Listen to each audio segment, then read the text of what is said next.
Доброго ранку, Україно! Ми повертаємося у студію програми «Саба». Мене звати Єлизавета Цереграцька і далі ми будемо обговорювати актуальні теми сьогоднішнього дня.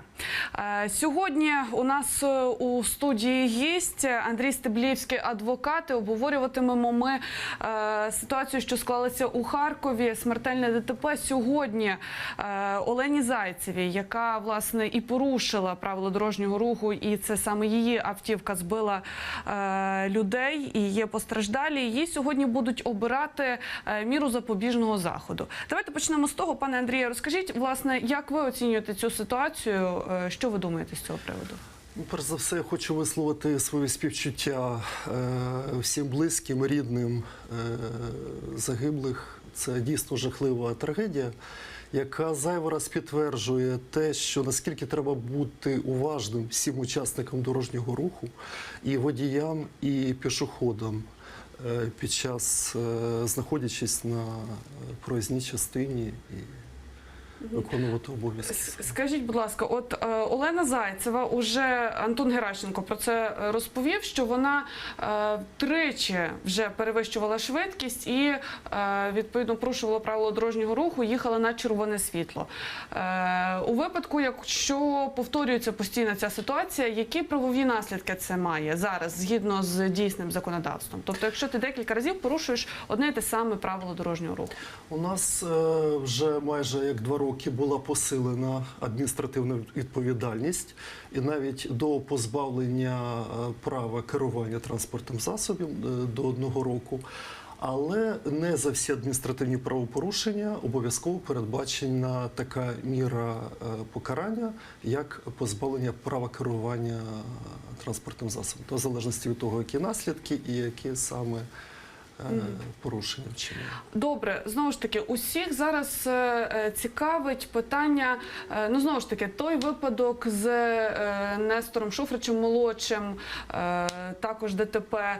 І звісно, що зараз українці, та взагалі, в принципі, будь-який громадянин, він обурений тим, що діти заможних батьків безнаказано потім можуть себе прекрасно почувати, навіть якщо є такі випадки. Більш того, у 2016 році вже був випадок, сталося наступне.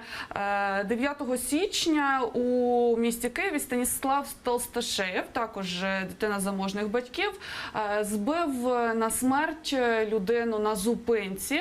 Це сталося біля станції метро Лівобережна. І справу закрили, тому що ми зараз можемо бачити власне відео того, як це відбувалося. Машина в'їжджає у зупинку і, як результат, одна загибла людина. Ось там видно. Так. Потім його виправдали і сказали, що це сталося тому, що в нього був напад епілепсії. Наслідок – лише забрали права. Його позбавили прав, але він не сів, ніякої відповідальності не поніс. Як ви ставитеся до такого? Тобто, наскільки легко насправді зараз відмазатися, грубо кажучи, в таких випадках? Справа в тому, що у справах про дорожньо-транспортні пригоди ситуація не така однозначна і проста, як видається на перший погляд. І, на жаль, є прикрі випадки.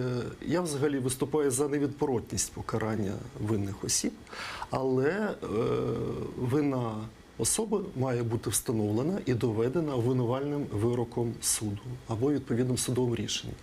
І, на жаль, от по цій ситуації, яку ми зараз обговорюємо з Оленою, так, мене от як правника обурює, що навіть вищі посадові особи, керівники правоохоронних органів, які повинні бути взірцем правової культури і задавати своєрідний тон, приклад показувати громадянам, усупереч принципу презумпції невинуватості, конституційного принципу, вже відразу визначають, хто є винним в цій ситуації. Говорять, що ця Олена є винною і вона буде засуджена, і буде нести заслужене покарання. От з приводу тих випадків, про які ви говорите, Багато є факторів, які призводять до дорожньо-транспортної пригоди. Це як суб'єктивні, наслідок, наприклад, порушення правил дорожнього руху учасниками, водіями, пішоходами, а можуть бути об'єктивні, наприклад, дія інших джерел підвищеної небезпеки, інших транспортних засобів, раптова зміна дорожньої ситуації, дорожньої обстановки, і водій не зміг зорієнтуватись і, відповідно, діяти в цій ситуації, навіть об'єктивно він не міг. І тому для того, щоб однозначно встановити, чи є вина, чи ні, обов'язково повинні бути проведені низка експертиз, складних криміналістичних експертиз. І от якщо у випадку з Товстошеєвим, то що ви навели цей приклад, втрата свідомості водіями, вона буває і дійсно, Але ж не у випадку, якщо це епілепсія. Епілепсія – це діагноз. І, наскільки мені відомо, людина з діагнозом епілепсія не має права взагалі керувати машиною, правильно? Абсолютно, так, абсолютно. Епілепсія, вона рідко проявляється раптово. І оці от жахливі трагедії, вони знову ж таки говорять про те, що особи причетні до видачі посвідчень водія, до видачі медичних висновків майбутнім водіям, від них усіх залежить, врешті-решт, можливість уникнути цієї жахливої ситуації. Тому що в цих ситуаціях може опинитись будь-хто. І я, і ви, і наші рідні, і близькі. І навіть якщо ти вже потрапляєш в ці, як Олену притягали до адміністративної відповідальності, то може варто ці ситуації сприймати як таке попередження для себе. Може, водійська справа – це не твоя, і може не варто сідати за кермо. Але ж знову ж таки, ви говорите дещо про моменти чистого сумління окремо взятого громадянина, але це має якось регулюватися на законодавчому рівні, правильно? Не лише. У нас на законодавчому рівні це більш-менш врегульовано, і правила дорожнього руху... Що мається на увазі більш-менш? Тобто навіть у такому випадку. Тричі вже були випадки, коли вона порушувала правила дорожнього руху. Мали відібрати в неї, можливо, права або... Тут, в залежності, повторюсь, в залежності від того, які саме адміністративні правопорушення вчинені, навіть за перевищення швидкості, якщо воно сталося кілька разів, і не призвело, не завдало шкоди, не створило перешкод для руху інших учасників, це не тягне позбавлення права на керування транспортним засобом. І можливо, дійсно, і зараз вже почали говорити про те, що треба посилити відповідальність. І дійсно, якщо є повторність, якщо кілька подібних адміністративних порушень чинені, то треба, напевно, внести зміни в законодавство і позбавляти права. Я зараз пропоную подивитися, власне, сам момент ДТП і послухати, що каже Антон Геращенко з цього приводу. Прошу відео.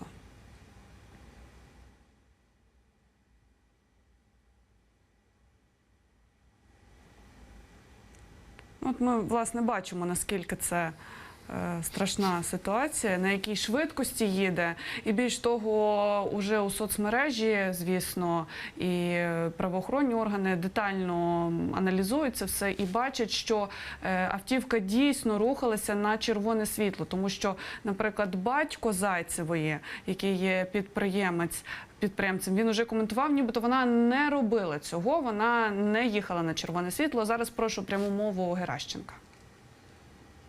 Виновна водитель «Лексуса», 20-летняя девушка-мажорка, которой подарили на 18-летие «Лексус», да, которая получила права, которая за 3 года трижды нарушала правила дорожного движения, проезжала на красный свет. Ее штрафовали за это патрульные, однако это не привело к тому, что она образумилась. На видео видно, что она едет со скоростью, наверное, около 100 км в час по городу. И дальше эта трагедия уже была предопределена. На сегодняшний момент она задержана на 3 суток. Суд будет определять дальнейшую меру пресечения на период следствия. Уголовный кодекс предусматривает за дорожно-транспортное происшествие с гибелью 2 и более людей до 10 лет лишения свободы. Напомню, что 9 лет назад в Харькове был аналогичный случай. Пьяный водитель сбил на трамвайной остановке 6 граждан, которые погибли. Он получил 10 лет лишения свободы. Думаю, что в данном случае и суд, и следствие будут объективными. В ближайшее время дело будет передано в суд, поскольку есть достаточно фактов, видеозаписей, будут проведены необходимые экспертизы. И судьи должны будут дать свою оценку случившемуся. Ну, власне, це те, про що ви говорили, пане Андрію. Звісно, презумпцію невинуватості тут і не пахне. Коли Антон Геращенко починає використовувати такі терміни, як мажорка, на 18-річчя подарували Лексус і так далі. Ну, це все зрозуміло і це певне суб'єктивне ставлення. Звісно, що соціум обурює саме це. Втім, і Антон Геращенко згадав про випадок, коли людина, знову ж таки, 9 років тому також вчинила смертельне ДТП. Як ви вважаєте? Ну, він вже зробив свій прогноз. Ваші прогнози стосовно сьогодні, принаймні запобіжний захід. Яка міра буде сьогодні обрана, як ви вважаєте? СІЗО, домашній арешт? Тому що перед тим, як ви відповісте, варто зауважити, що дійсно люди, які постраждали, вони троє у дуже важкому стані. 2 людини, це сестри, вони наразі перебувають у стані коми. І навіть є вагітна жінка на 6-му місяці вагітності, яка у стані штучного сну, але також є питання, що буде далі. Тобто, враховуючи всі ці чинники, як ви вважаєте, який запобіжний захід буде обрано? Тут пан Геращенко вже задав певну тенденцію таку, і звичайно, це великий резонанс і розголос, і збурило всю країну, і не треба це спускати цю ситуацію на гальма. Але запобіжний захід не треба плутати з мірою покарання. І у нас така зараз гонитва за арештами, де це треба і де це не треба, і де це треба. Але все ж таки треба зорієнтуватись і сконцентруватись на доведенні вини, на зібранні всієї доказової бази. І щоб дійсно вина була доведена і встановлено обвинувальним вироком суду, який набере чинності. Тобто, враховуючи все це, як саме, на вашу думку, має реагувати влада от зараз? Ну, тобто, чи це є нормальним те, що коментується саме таким чином? Або ж які взагалі дії до яких дій має вдаватися вище керівництво, аби в таких ситуаціях правильно вчинити? Ну, безумовно, тримати ситуацію на контролі, але не втручатись в хід слідства і не говорити суду, яке рішення він повинен прийняти, і не говорити однозначно про винуватість. Тому що от навіть на цій ситуації тут зіткнулись 2 автомобілі. І дуже важливо дослідити, чи міг водій Volkswagen Touareg, чи мав він можливість уникнути зіткнення, чи ні? Як він рухався? І оскільки тут зіткнулись 2 джерела підвищеної небезпеки на регульованому перехресті, дуже добре, що є відеозаписи, тут взагалі треба розбирати і буквально по крупинках, яка була дорожня ситуація, дорожня обстановка, чи не було перешкод, які були сигнали світлофорів, як вони рухались. Тому що це от для наших водіїв часто бажання проскочити, воно, от, бачите, приводить до фатальних рокових наслідків.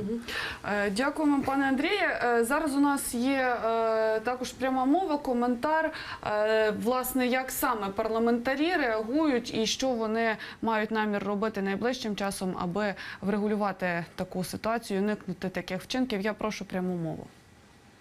Я вимагаю від голови парламенту сьогодні розглянути законопроект, який ми зареєстрували щодо запобігання смертності на дорогах.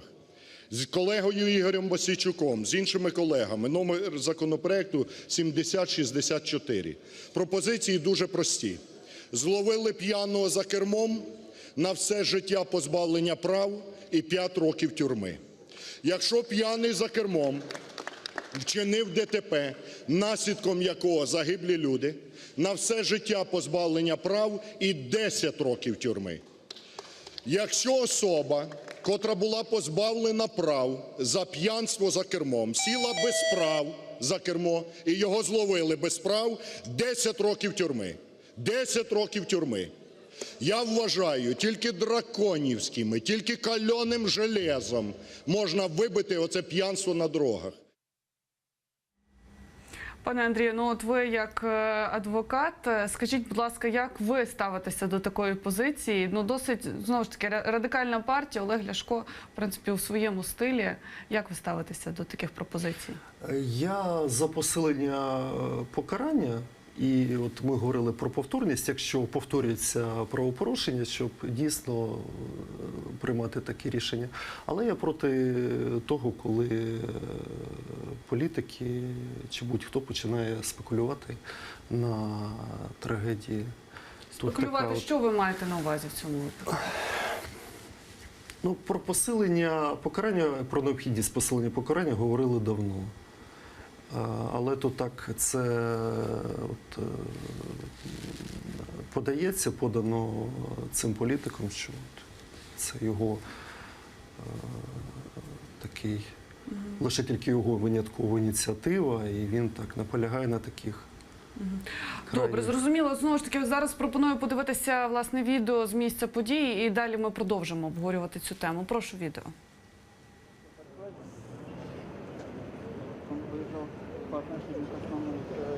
Погибли настоящие люди.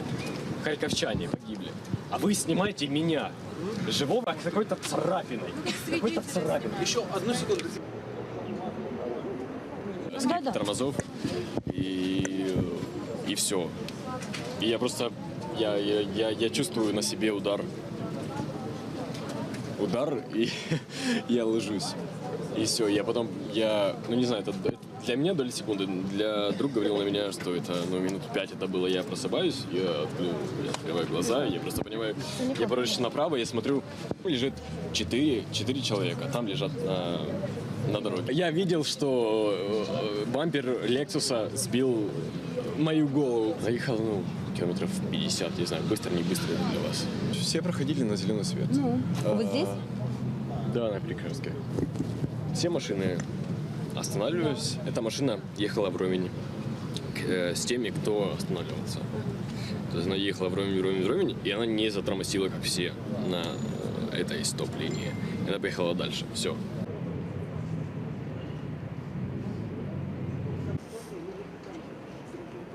Видела только, как летела машина и удар, и все. Я видела сам удар, видела, как летела эта машина. А ее крутила машину, да, и она кувыркалась, получается, и упала на крышу.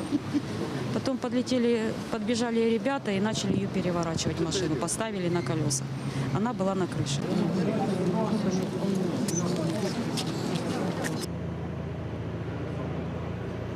18.10.17 года в 20:40 на перекрестке улицы Сумской и переулка Мечникова автомобиль Lexus RX под управлением девушки 20 лет, двигаясь на запрещенный сигнал светофора, совершил столкновение с автомобилем Volkswagen Touareg под управлением мужчины 49 лет.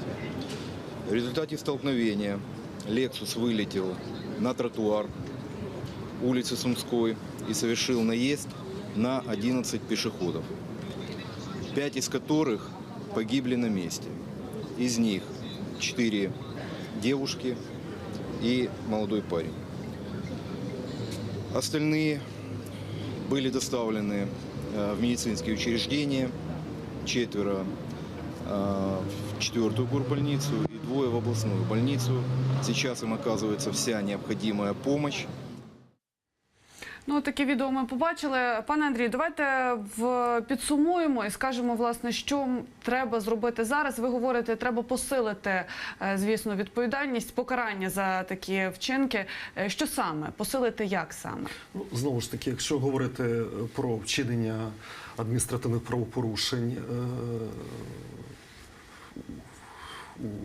внаслідок порушення правил дорожнього руху, безпеки дорожнього руху, і тут є повторність, навіть не за одні й ті самі правопорушення, напевно, треба позбавляти права керування транспортним засобом і дійсно посилити. Тому що, на жаль, от ці випадки, про які ви наводили приклади, деяких громадян наших не вчать. І все одно вони сідають, ризикують Зрозуміло. життям. Дякуємо, пане Андріє, за ваші коментарі, за вашу оцінку. Андрій Стеблівський, адвокат, був з нами сьогодні у студії, обговорював страшне ДТП у Харкові. Чекатимемо висновків і обов'язково будемо слідкувати за розвитком подій. Ми перериваємося на декілька хвилин і потім повертаємося у студію, будемо говорити про медичну реформу. Не перемикайтесь.